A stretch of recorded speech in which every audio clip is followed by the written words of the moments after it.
Biology में आज set 5 2022 GS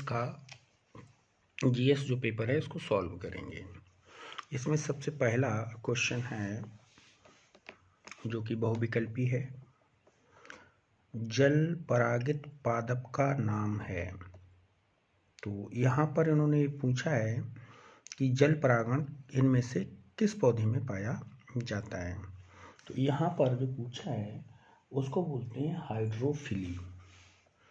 तो हाइड्रोफिली का मतलब है जल में पाए जाने वाले पौधे, जलमग्न पौधे या जल के द्वारा जिनमें परागण होता है, हाइड्रेला कहलाता है यहाँ पर ये। इसके अलावा यहीं पर एक दूसरा पौधा पिया जाता है जिसको बोलते हैं वेलिसिनेरिया। वेलिसिनेरिया भी कहते हैं। ऐसे यहाँ पर पूछा है दूसरा क्वेश्चन, निम्नलिखित में कौन कूट फल है।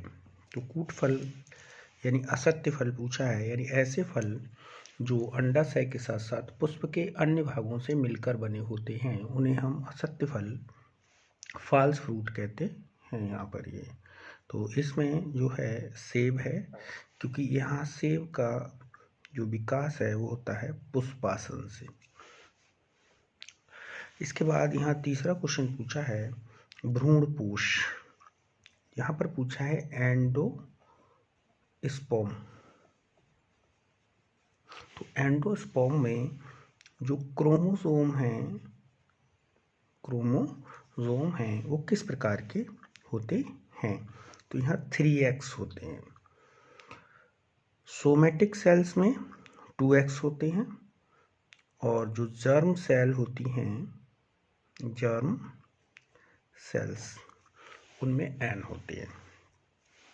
इसके बाद अगला क्वेश्चन पूछा है यहाँ पर कि 112 लघु बीजाणुओं के निर्माण हेतु लघु बीजाणु मात्र कोशिकाओं में कितने अर्धसूत्री विभाजन होंगे।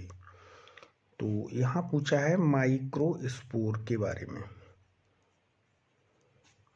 और यहाँ पर पूछा है माइक्रोस्पोर मदर सेल्स में। मियोसिस के बारे में पूछा है, नंबर ऑफ मियोसिस पूछा, कितने मियोसिस होंगे यहाँ पर ये। तो एक माइक्रोस्पोर मदर सेल से 4 माइक्रोस्पोर बनते हैं। तो यहाँ पर हम क्या करेंगे, 112 को 4 से डिवाइड कर देंगे। यहाँ पर ये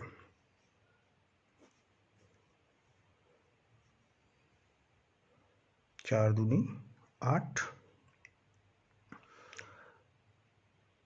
8 चौक 32, तो कुल संख्या कितनी आ गई 28। तो यहाँ पर 28 मियोसिस देखने के लिए मिलेंगे यहाँ पर ये। इसके बाद क्वेश्चन पूछा है इन्होंने यहाँ पर कीटों द्वारा परागित पौधों के नाम लिखिए, यानी कि ऐसे पौधों के नाम लिखने हैं जिनमें कीट परागण पाया जाता है। तो यहाँ पर याद रखेंगे सैल्विया में कीट परागण पाया जाता है। दूसरे पौधे का नाम यहाँ पर याद रखेंगे, जैसे अंजीर, चीटी द्वारा इसमें परागण होता है यहाँ पर ये। अगर यहाँ पर हम याद रखें तो एक और पौधे को नाम याद रख सकते हैं, यक्का। तो ये जो है यहाँ पर कीट परागित पौधे कहलाते हैं यहाँ पर ये। इसके बाद यहाँ पर उन्होंने 2 के खा में पूछा है यौन संचारित संक्रमण रोकने के 2 नियम लिखिए। तो यौन संचारित यहाँ पर पूछा है सेक्सुअल ट्रांसमिटेड डिसीज के बारे में पूछा है। तो सेक्सुअल ट्रांसमिटेड डिसीज का जो इन्फेक्शन है उसको रोकने के लिए कोई 2 नियमों का उल्लेख कीजिए। तो एक तो ये है कि संक्रमित जो रुधिर है से बचना चाहिए। दूसरा ये है कि असुरक्षित यौन संबंध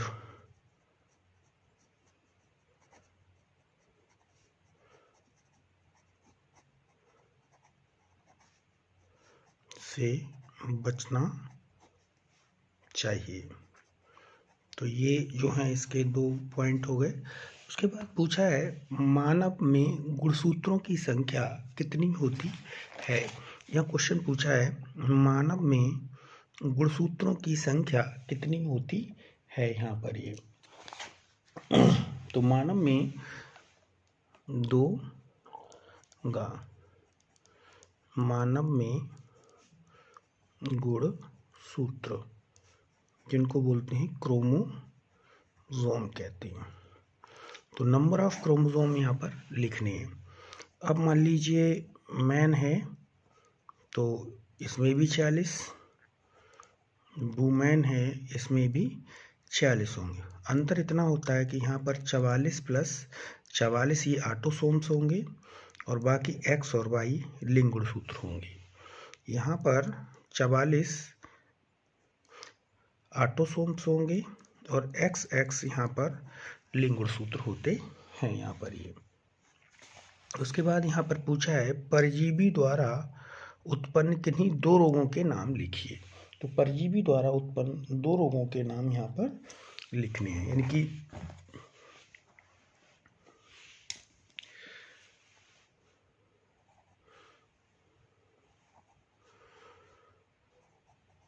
परजीवी द्वारा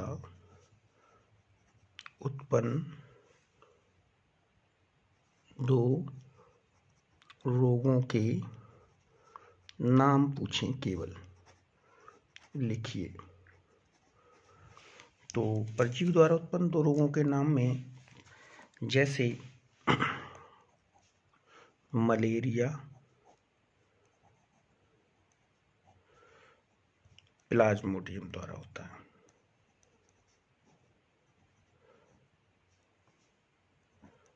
प्लाज्मोडियम द्वारा होता है। प्लाज्मोडियम जो है ये प्रोटोजुआ फाइलम का एनिमल है यहाँ पर ये। दूसरा जो रोग है इसको हम यहाँ पर कह सकते हैं एस्केरिएसिस या पेचिस मान लीजिए, जैसे पेचिस। तो पेचिस एंट अमीबा हिस्टोलेटिका द्वारा होता है और ये भी प्रोटोजुआ फाइलम का जंतु है। रोग तो बहुत होते हैं, जैसे टीनियसिस भी होता है, एस्केरिएसिस रोग भी होता है, फील्ड माउ रोग होता है। तो इस प्रकार से परजीवियों द्वारा उत्पन्न होने वाले रोग यहाँ पर ये कहलाते हैं। इसके बाद यहाँ पर उन्होंने कुछ क्वेश्चन पूछा है राष्ट्रीय उद्यानों की स्थापना के 2 उद्देश्य लिखिए। तो क्वेश्चन है 2 नेशनल पार्क की स्थापना के 2 उद्देश्य लिखिए। क्वेश्चन है यहाँ पर ये। तो 2 उद्देश्य में पहला उद्देश्य हम यहाँ लिख सकते हैं।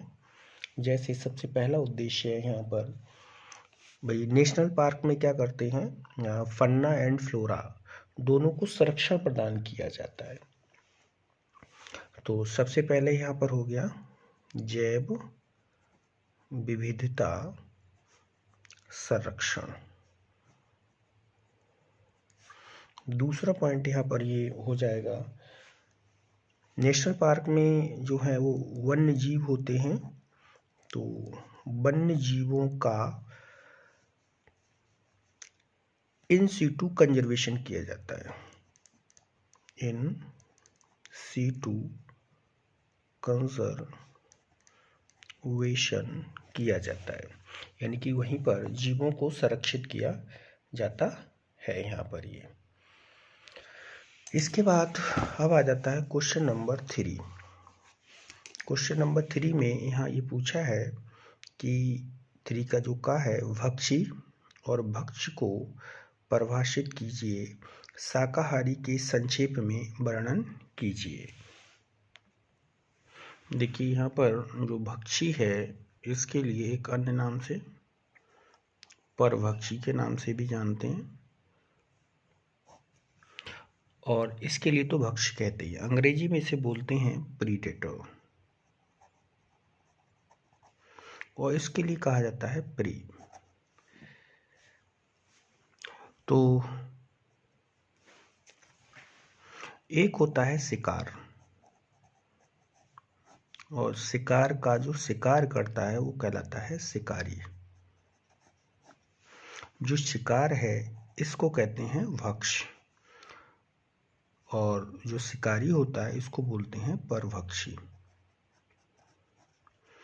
अर्थात यहाँ पर जो भक्षी है वो भक्ष्य का शिकार करता है, उसको अपना भोजन बनाता है यहाँ पर ये।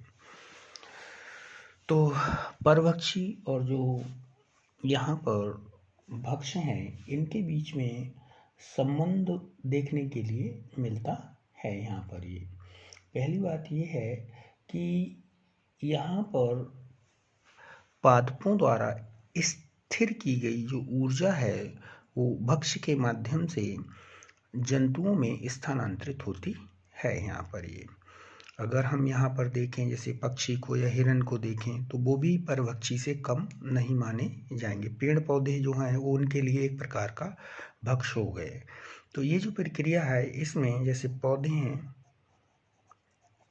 तो पौधे यहाँ पर जो सनलाइट होगी, जो एनर्जी होगी, उसको अपने अंदर स्टोर करेंगे प्रकाश संश्लेषण में, अब संश्लेषण में। तो उस एनर्जी को आगे पहुँचाने का काम यहाँ पर कौन करेगा? भक्ष्य करेगा।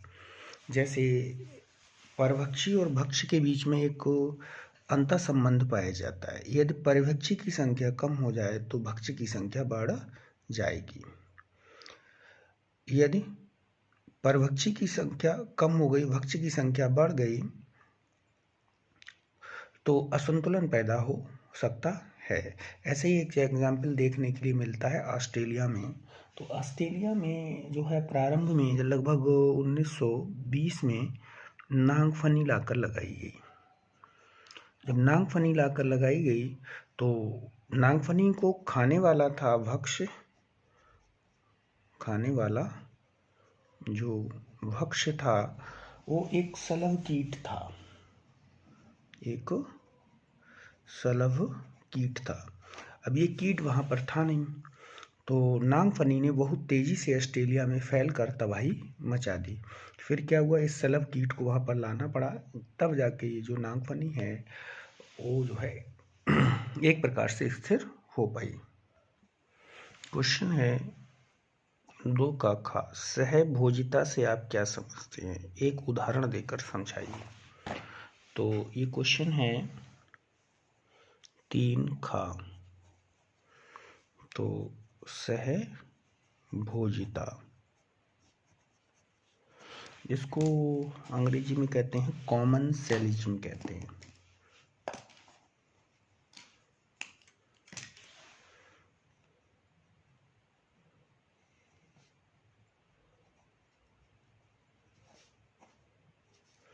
ठीक, तो कॉमनसेलिज्म का मतलब ये होता है कि यह एक ऐसी पारस्परिक क्रिया है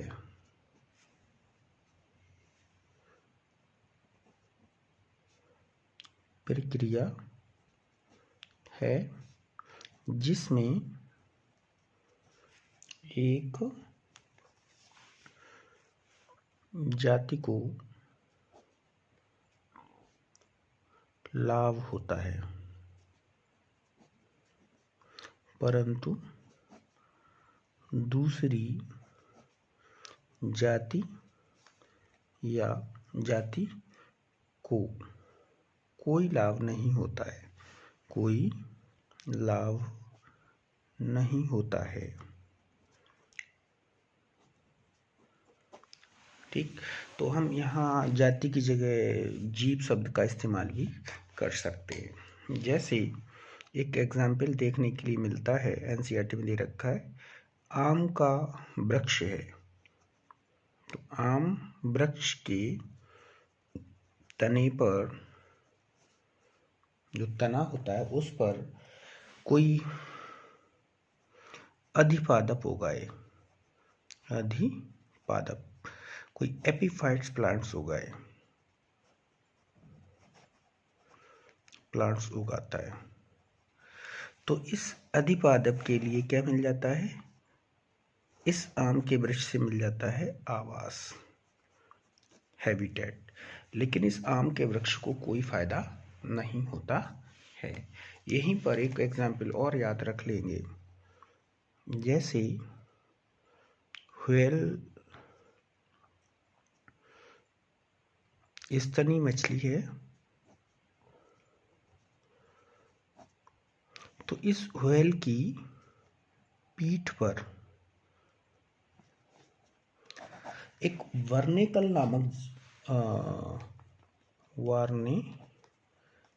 नामक जो जीव है वो वहाँ रहता है।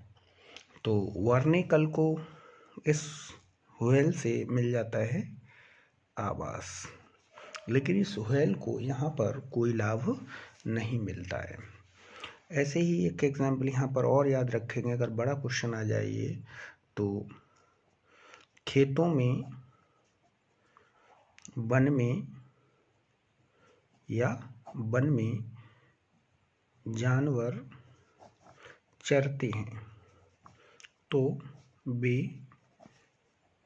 पेड़ पौधों को हिलाते हैं। तो हिलाने से क्या होता है, जैसे ये हिलाते हैं तो वहाँ पर क्या निकलते हैं, कीट निकलते हैं। अब जब ये कीट निकलते हैं तो इन कीटों को बगुला या जो पक्षी हैं अन्य, वो इनको खा लेते हैं। तो इस प्रकार से जो बगुला है इनको लाभ होता है, जबकि जानवरों को, चरने वाले जानवरों को कोई लाभ नहीं मिलता है। यहीं पर एक और एग्जाम्पल आता है, सी एनीमोन, जिसको बोलते हैं समुद्री एनीमोन। तो समुद्री जो एनीमोन है इसमें स्पर्शक पाए जाते हैं। अब इन स्पर्शक के कारण, इन स्पर्शक की वजह से सी एनीमोन में जो है एक जो मछली है वो रहती है, जिसको बोलते हैं क्लाउन मछली, क्लाउन फिश या मछली कहेंगे, ये रहती है। तो इस मछली को तो लाभ मिलता है, यानी कि इसको आवास प्राप्त हो रहा है यहाँ पर, किसकी वजह से, सी एनीमोन की वजह से प्राप्त होता है। लेकिन इस सी एनीमोन को यहाँ पर कोई लाभ नहीं होता है। क्वेश्चन है ये 3 का गा, अनुकूलन किसे कहते हैं, स्पष्ट कीजिए। लवणोद्भिद पौधे अपने वातावरण के अनुकूल हैं। तो यह है क्वेश्चन 3 गा, अनुकूलन, इसको बोलते हैं एडाप्टेशन कहते हैं। देखिए, तो यहाँ पर हमें अनुकूलन की परिभाषा जो है वो पता होनी चाहिए। तो हम कह सकते हैं कि जीवों का कोई ऐसा गुण, अब जीवों के कोई गुण की बात करें तो यहाँ पर 3 तरीके के गुण की बात की जाती है। आकारिकी गुण हो, दूसरे अगर हम गुण की बात करें यहाँ पर तो कार्यकी गुण हो सकता है, और तीसरे प्रकार की बात करें तो हो जाता है यहाँ पर व्यवहारिकी गुण।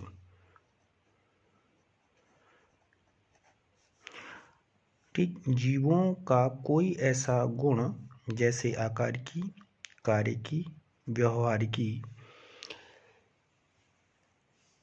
जो उसे उस आवास में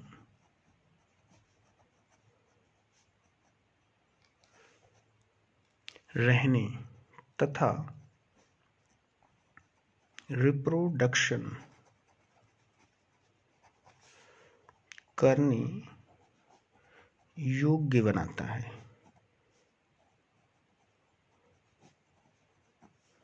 अनुकूलन कहलाता है।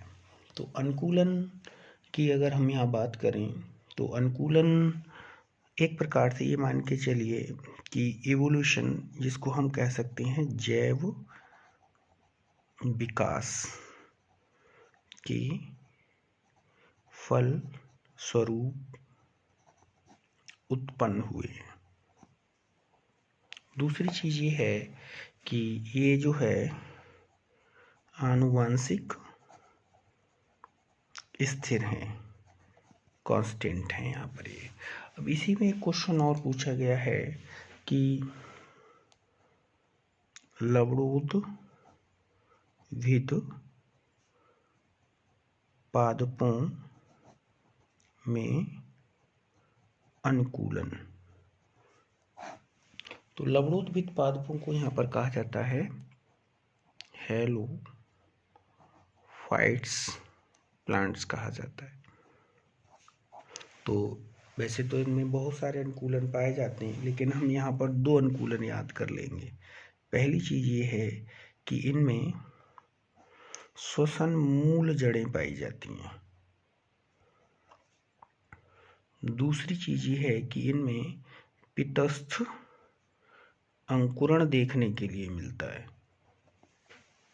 तो जो है एक प्रकार का लवणोद्भिद अनुकूलन के अंतर्गत यहाँ पर आते हैं। ये क्वेश्चन है यहाँ पर, इम्पोर्टेंट क्वेश्चन ये भी है, मानव शुक्राणु का एक नामांकित चित्र बनाइए। तो मानव शुक्राणु यानी कि 3 घा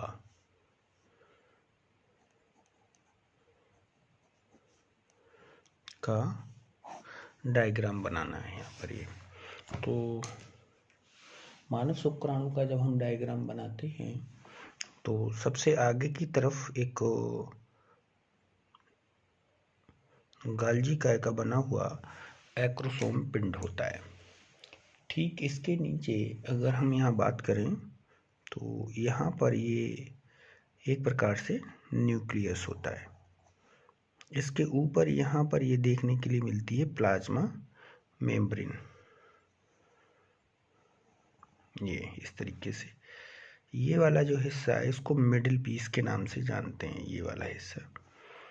अब मिडिल पीस जो है आगे जाकर फिर यहाँ पर ये देखने के लिए मिलती है हमें इसकी टेल पुच्छ, क्योंकि ये मोटाइल होता है, चल होता है यहाँ पर ये।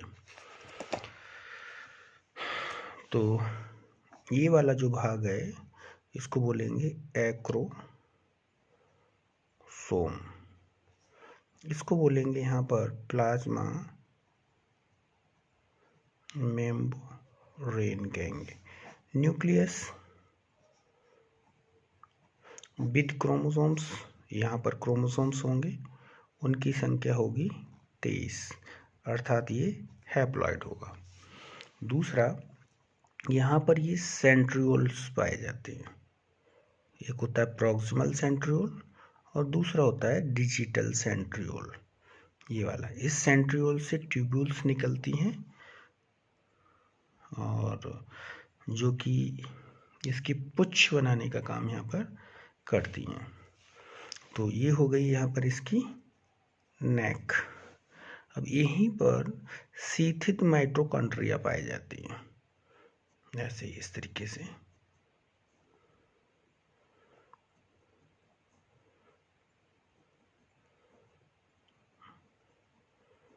माइटोकॉन्ड्रिया हो गए यहाँ पर ये।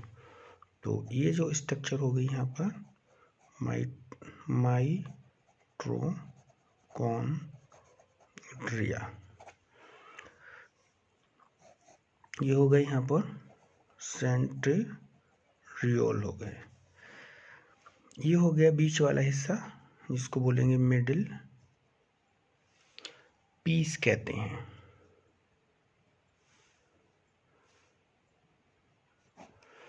और ये हिस्सा जो हो गया यहाँ पर, इसका कहलाता है टेल। तो इस प्रकार से ये स्पर्म का डायग्राम हो गया यहाँ पर। क्वेश्चन है यहाँ पर, काफ़ी इम्पोर्टेंट क्वेश्चन है, मेंडल के प्रभाविता का नियम लिखिए। तो ये है 3, इसको बोलते हैं अंग्रेजी में लॉ ऑफ डोमिनेंस कहते हैं। तो लॉ ऑफ डोमिनेंस में 3 लाइन याद रखनी है यहाँ पर। पहला याद रखना है हमें यहाँ पर कि जो कोई भी जीव हो, उस जीव के लक्षणों का जो निर्धारण है, निर्धारण कारक, जिनको बोलते हैं फैक्टर, नामक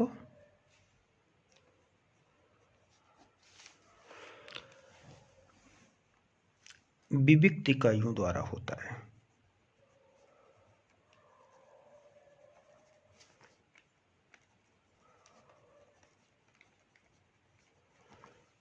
ठीक।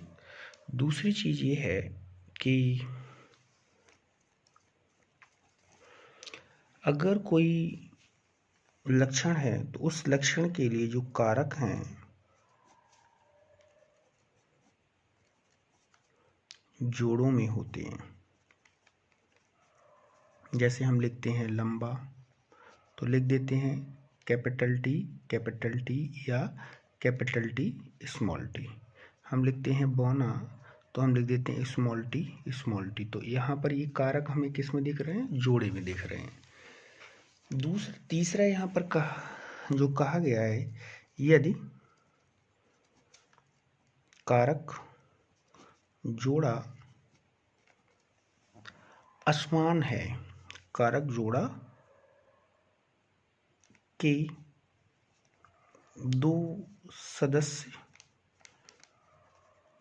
यानी ये सदस्य हैं, अगर ये असमान हैं तो एक कारक दूसरे कारक पर प्रभावी हो जाता है।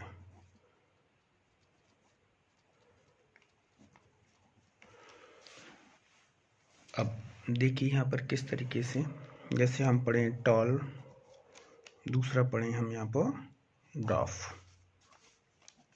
ये पेरेंटल हो गई, कैपिटल टी, स्मॉल टी। इनके बीच में हमने क्रॉस करा दिया, तो यहाँ आ गया कैपिटल टी स्मॉल टी। तो ये हो गई यहाँ पर F1 पीढ़ी हो गई। अब यहाँ अगर हम देखें तो कारक जोड़ा क्या है? असमान है। इसके कारण ये भी टॉल और ये भी टॉल होगा। तो यहाँ पर जो टॉल करैक्टर होगा वो इस कारक के कारण होगा, यहाँ पर इस कारक के कारण होगा। यानी 100% यहाँ पर हमें मिलेंगे देखने के लिए टॉल।